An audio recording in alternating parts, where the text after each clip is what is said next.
gros challenge, c'était arriver à proposer un système de tricks qui était à la fois facile à comprendre et qui avait en même temps une certaine profondeur. Pouvoir juste, à l'aide de la gâchette, faire une impulsion et à l'aide du stick gauche, pouvoir lancer une rotation. On va balancer le corps dans un sens en fonction de notre direction sur le stick et c'est ça qui définit le tricks dès le début.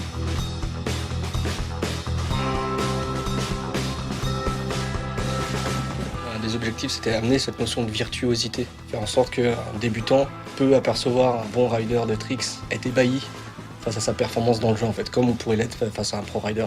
Et que ça soit aussi une motivation à s'entraîner et à progresser au niveau des tricks. Du coup, on a fait un tournage de motion capture avec l'équipe de France de freestyle en ski et en snow. Ça aussi, ça nous a pas mal appris sur comment ils pouvaient décomposer leur mouvement en l'air, comment ils pouvaient se rendre compte à chaque rotation de où ils en étaient. C'est ce qui nous a permis ensuite de ramener ça et dire ok, les rotations, elles se font comme ça.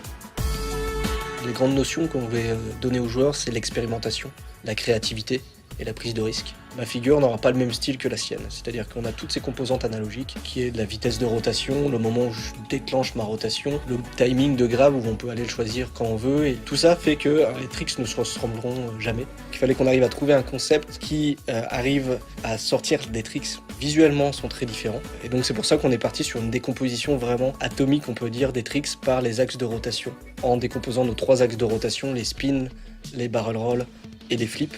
Et après tout ce qui va amener du style, donc les grabs et les tweaks de grab. Et en décomposant en fait les tricks comme ça, on a réussi à répondre à la demande à la fois du ski et du snowboard.